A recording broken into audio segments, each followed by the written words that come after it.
வணக்கம்.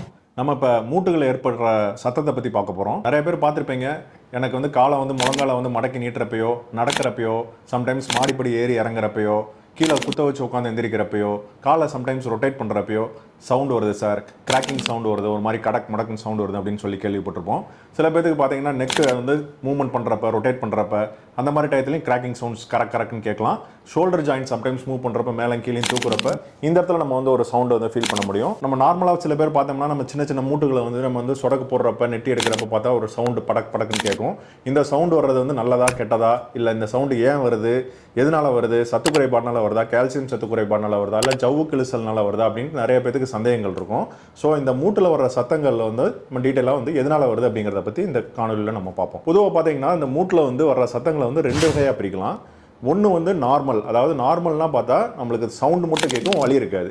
இன்னொன்று வந்து சவுண்டோட கேட்டு வலி இருக்கும். இந்த சவுண்டோட வலி வர்றது வந்து அப்நார்மல். இதை பற்றி நம்ம ஃபஸ்ட் பார்ப்போம். இது வந்து யாருக்கெல்லாம் வரும் அப்படின்னு பார்த்தீங்கன்னா, ஃபஸ்ட்டு வந்து மோஸ்ட் காமனாக வந்து ஆஸ்டியோ ஆர்த்ரைட்டிஸ், அதாவது வயது மூப்பின் காரணமாக வர்ற எலும்பு தேய்மானம். இந்த எலும்பு தேய்மானம் முக்கியமாக பார்த்தா நம்ம முழங்கால் மூட்டில் பாதிப்பாகும். சில பேருக்கு வந்து ஷோல்டர் ஜாயிண்ட் பாதிப்பாகலாம், இடுப்பு மூட்டு ஹிப் ஜாயிண்ட் பாதிப்பாகலாம், அப்புறம் நம்ம கழுத்து எலும்புகளும் பாதிப்பாகலாம். ஸோ இதனால் வர்ற உராய்வுனால் ஏற்படுற சத்தங்களும் வந்து நம்மளுக்கு வெளியே கேட்கும். இதுக்கு பேர் வந்து கிரபிட்டஸ் அப்படின்னு சொல்லுவாங்க. ஸோ அடுத்து வந்து முக்கியமாக வந்து பார்த்தோம்னா ஜவ்வு கிழிதல், அதாவது எந்த ஒரு மூட்டு பகுதியாக இருந்தாலும் உள்ளே வந்து ஜவ்வுகள் இருக்கும். இப்போ முழங்கால் மூட்டை எடுத்துட்டோம்னா அதில் வந்து உள்ளே வந்து மெனிஸ்கஸ்ங்கிற முக்கியமான ஜவ்வு இருக்குது. இந்த ஜவ்வு வந்து விளையாட்டு காயங்கள்னாலேயோ, சம்டைம்ஸ் ட்விஸ்டிங்னாலேயோ, சில சமயம் ஆக்சிடென்ட்னாலேயோ கிழிஞ்சு உள்ளுக்குள்ளே வந்து மூட்டுக்குள்ளே வந்து லாக் ஆகிக்கும். இது வந்து நம்ம ஜாயிண்ட்டை மூவ் பண்ணுறப்ப இந்த கிழிஞ்சு போன ஜவ்வு வந்து பல இடத்துக்கு வர்றப்ப ஒரு படக்குன்னு ஒரு சவுண்டோட வந்து ரிலீஸ் ஆகும். இந்த மாதிரி டைமில் சில பேருக்கு பெயின்ஃபுல்லாகவும் இருக்கும், சவுண்டும் கிளிக்கிங் சவுண்டு கேட்கும். இது ஒரு கண்டிஷன்ஸ். ஜவ்வு கிழிசல்னால வர்ற சவுண்டு பெயின்ஃபுல்லாக இருக்கும். தேர்டு வந்து பார்த்தோம்னா நம்ம மூட்டுக்குள்ளே இருக்கிற வந்து குருத்தெலும்பு கார்டிலேஜுங்கிற பகுதியை வந்து அடிப்படுறதுனால வந்து ஒரு டேமேஜ் ஆகி செப்பரேட் ஆகி ஒரு லூஸ் பாடி மாதிரி ஜாயிண்ட்டுக்குள்ளே வந்து ஃபார்ம் ஆகி அது நம்ம ஜாயிண்ட்டை மூவ் பண்ணுறப்ப ஒரு ஸ்க்ராச்சிங் சவுண்ட், கிராக்கிங் சவுண்ட் மாதிரி நம்மளுக்கு வந்து வெளியே கேட்கலாம். ஸோ இதுவும் வந்து நம்ம பெயின்ஃபுல்லாக வந்து சவுண்டு கேட்கறதுக்கான முக்கிய காரணங்களாக இருக்குது. ஸோ இந்த அப்நார்மல் கண்டிஷன்ஸ், அதாவது வந்து சத்தத்தோடு சேர்ந்து வலி வர்றப்போ வந்து நம்ம கண்டிப்பாக வந்து டாக்டரை பார்க்கணும். டாக்டரை பார்த்து அவங்க வந்து எக்ஸ்ரே, எம்ஆர்ஐ எடுத்து பார்த்துட்டு அதுக்குரிய காசு எதனால் சவுண்டு வருது, எதனால் பெயின்ஃபுல்லாக இருக்குது அப்படிங்கிறத டயக்னோஸ் பண்ணிவிட்டு அதுக்குரிய ட்ரீட்மெண்ட் நம்ம எடுக்கிறது மூலமாக இதை நம்ம சரி பண்ணிடலாம்.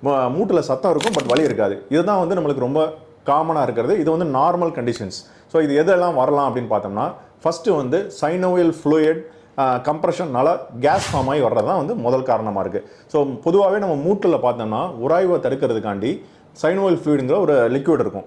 இந்த லிக்விட் வந்து நம்ம வந்து இந்த ஜாயிண்ட்டை வந்து லூப்ரிகேட் பண்ணுறதுக்கும் ஒரு ஆயில் மாதிரி ஜெல்லி மாதிரி இருக்கும். ஸோ இது வந்து நல்லா வலுவலுப்பாக வந்து நம்ம ஜாயிண்ட்டை வந்து இது பண்ணுறதுக்காண்டி இருக்கிற லிக்விடு.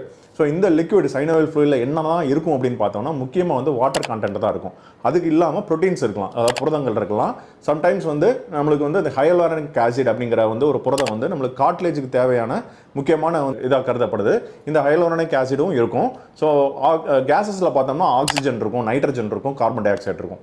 இந்த சைனோவியல் ஃப்ளூயிட் வந்து மூட்டுகளில் வந்து ஒரு பகுதியிலிருந்து இன்னொரு பகுதிக்கு போகிறப்ப நம்ம ஜாயிண்ட்டுக்கு லோட் கொடுக்குறப்ப கம்ப்ரெஷன் ஆகும். இந்த சைனோவியல் ஃப்ளூயிட் கம்ப்ரெஷன் ஆகிறனால இந்த கேஸஸ் வந்து கேஸ் பபிள் உள்ள இருக்க கேஸஸ் வந்து கம்ப்ரெஸ் ஆகி கேஸ் பபிள்ஸ் ஃபார்ம் ஆகி ஒரு மாதிரி வந்து பிரேக் ஆகிறனால நம்மளுக்கு வந்து கிராக்கிங் சவுண்ட் கேட்கும்.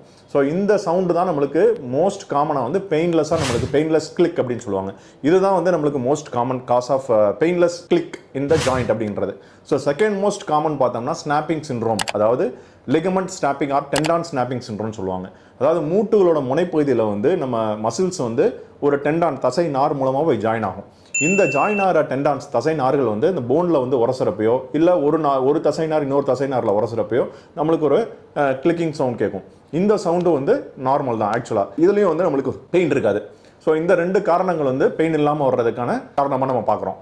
மூணாவது வந்து ரேர் கண்டிஷன், அதாவது ஸ்க்ளீரோடர்மாங்கிற ஒரு தோல்வியாதி, ஸ்கின் கண்டிஷன்ஸ் அப்படின்னு பார்த்தா அந்த ஸ்கின்லையும் கனெக்டிவ் டிஷ்யூஸ்லையும் பார்த்தா கொஞ்ச நாள் கழிச்சு ஹார்ட் ஆயிரும். ஹார்ட் ஆகிறனால நம்மளுக்கு ரஃபாக ஆகிறனால கீழே இருக்க மசில்ஸும் டெண்டான்ஸும் மூவ் பண்ணுறப்ப அதில் உரசுறனால சில சமயங்கள் கிராக்கிங் சவுண்ட் கேட்கலாம். இது வந்து ஸ்கின் கண்டிஷன்ஸ்னால வரும். ஸோ பொதுவாக வந்து இந்த மாதிரி சவுண்ட்ஸ் எல்லாம் யாருக்கெல்லாம் வரும் அப்படின்னு பார்த்தோம்னா, மெயினாக வந்து ஒபிசிட்டி, இடை வந்து கூட இருக்கவங்களுக்கு வந்து ஜாயிண்ட்ல வந்து ஓவர்லோட் ஆகிறனால நம்மளுக்கு வந்து கம்ப்ரெஷன் எஃபெக்ட் கிடைக்கிறனால சில பேருக்கு தேய்மானங்கள் வரலாம், சில பேருக்கு தேய்மானத்தினால உறைவுனால சத்தங்கள் வரலாம், சில சமயங்களில் மசில்ஸ்லாம் அங்கே வீக்காக இருக்கிறனால வந்து நம்மளுக்கு வந்து சவுண்ட்ஸ் வெளியே கேட்கலாம். ஸோ அதனால் வந்து ஒபிசிட்டி வந்து முக்கியமான காரணமாக இருக்குது. வெயிட் ரிடக்ஷன் பண்ணுறது மூலமாக நம்ம அந்த சவுண்டை வந்து குறைக்க முடியும். ஸோ செகண்ட் வந்து பார்த்தோம்னா நம்மளுக்கு வந்து ஸ்ட்ரெச்சிங் எக்ஸசைஸ், அதாவது எந்த மூட்டில் வந்து சவுண்ட் வருதுன்னு பார்த்துட்டு அந்த ஜாயிண்ட், ஃபார் எக்ஸாம்பிள் ஷோல்டர் ஜாயிண்டில் நம்ம சவுண்ட் வருதுன்னா ஷோல்டர் ஜாயிண்ட் வந்து ஃபுல் ரேஞ்ச் மூவ்மெண்ட், அதாவது பாதி மட்டும் நம்ம மூவ் பண்ணி பண்ணாமல் ஃபுல் ரேஞ்ச் 360 டிகிரி நல்லா மூவ் பண்ணி ஸ்ட்ரெச் பண்ணுறப்ப கேப்சூல் நல்லா வந்து அதை சுற்றி இருக்க லேயர், அதாவது ஜாயிண்ட் சுற்றி இருக்கிற கேப்சூல் அப்படின்ற லேயர் வந்து நல்லா ஸ்ட்ரெச் ஆகி விரிவு கொடுக்கும்.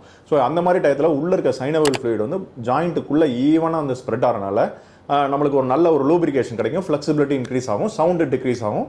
மோர் ஓவர் இந்த சைனவல் ஃப்ளூயிட்லேருந்து மூட்டுகளுக்கு வந்து ஒரு நல்ல வந்து ஊட்டச்சத்து வந்து இதுலேருந்து நல்லா கிடைக்கும். ஸோ தேர்டு வந்து மோஸ்ட் ஃபிசிக்கல் ஆக்டிவிட்டி. நம்ம நல்ல ஒரு ஃபிசிக்கல் ஆக்டிவிட்டியை வந்து கண்டிப்பாக அந்த மூட்டுகளை சுற்றி இருக்கிற மசில்ஸ்க்கெலாம் நம்ம கொடுக்கறது மூலமாக ஸ்ட்ரென்தனிங் ஆகிறனால நம்மளுக்கு அந்த மூட்டுக்கு போகிற லோடு கம்மியாகிறதுனால நம்மளுக்கு சத்தங்கள் குறைவாகலாம். அடுத்தது பார்த்தீங்கன்னா ஒரு நல்ல ஹெல்த்தி ஃபுட்ஸ், நியூட்ரிஷியஸ் ஃபுட், அதாவது நம்ம போன் அண்ட் ஜாயிண்ட்டுக்கு தேவையான ஒரு கால்சியம் அதிகமான உள்ள உணவுகளோ, வைட்டமின் டி, அதாவது வைட்டமின் டி டெய்லி வந்து நம்ம சன்லைட் எக்ஸ்போசர் பண்ணுறனால இந்த மாதிரி நம்ம உணவுகள் எடுத்துக்கிறது மூலமாக அந்த கால்சியம் சத்து அதிகமாக உள்ள உணவுகளான பால், முட்டை, ஃபிஷ்ஷு, இந்த ராகி, மற்ற கிரீன் வெஜிடபிள்ஸு, காய்கறிகள், மற்ற இதெல்லாம் வந்து நம்ம எடுத்துக்கிறது மூலமாக போனை வந்து நம்ம ஸ்ட்ரென்தன் பண்ணலாம். இன்டெரக்டாக நம்ம ஜாயிண்ட்டையும் நம்ம ஸ்ட்ரென்தன் பண்ணலாம். அடுத்து வந்து இந்த குருத்தெலும்புன்னு சொல்லுவோம், ஜாயிண்ட்டுக்குள்ள அந்த குருத்தெலும்பு கார்டிலேஜ் பகுதிகளுக்கு வந்து முக்கியமாக வந்து மியூகோபாலிசாக்கரைட்ஸ்ங்கிற சத்து ரொம்ப முக்கியமான தேவையாக இருக்குது. இந்த சத்து வந்து எதுலலாம் கிடைக்குன்னு பார்த்தீங்கன்னா இஞ்சியில் கிடைக்கும். ஸோ இஞ்சி டீலாம் வந்து டெய்லி போட்டு குடிக்கலாம். அப்புறம் வந்து பெரண்டை அப்படிங்கிற இதில் வந்து நம்மளுக்கு நிறையா வந்து இந்த சத்து இருக்குது. நான்வெஜ் சாப்பிட்றவங்களுக்கு ஆட்டுக்கால் சூப்பில் நிறையா எடுத்துக்கலாம். ஸோ இதெல்லாம் வந்து நம்ம எடுத்துக்கலாம். சில பேருக்கு வந்து நம்மளுக்கு சப்ளிமெண்ட்டும் பண்ணலாம், அதாவது இந்த மியூகோபாலிசாக்கரைட் சப்ளிமெண்ட் அப்படின்ற மாதிரி டேப்லெட்ஸ்லாம் இருக்குது. Glucosamine tablets, chondroitin and sulphate tablets, இதெல்லாம் வந்து நம்ம எடுத்துக்கலாம். இது பார்த்தோம்னா நார்மலாக நம்ம டேப்லெட்ஸில் வந்து ரீஜாயிண்ட்டு, ஜாயிண்டேஸ்ங்கிற இந்த டேப்லெட்ஸ்லாம் நிறையா வந்துட்டு இருக்கு. ஸோ இதெல்லாம் வந்து நம்ம எடுத்துக்கிறது மூலமாக மூட்டுகளை வலுவுபடுத்துறது மூலமாக அந்த சத்தங்களை குறைபடலாம். இந்த மாதிரி உங்களுக்கு வந்து யாருக்காவது உங்கள் ஃப்ரெண்ட்ஸ்க்கோ ரிலேட்டிவ்ஸ்க்கோ மூட்டுகளில் வந்து சத்தமோ வலியோடு சேர்ந்து சத்தமோ இருந்தால் இதை தயவு செஞ்சு ஷேர் பண்ணுங்கள். இதில் வேறு ஏதாவது டவுட்ஸ் இருந்தால் என்கிட்ட தாராளமாக கேட்கலாம்.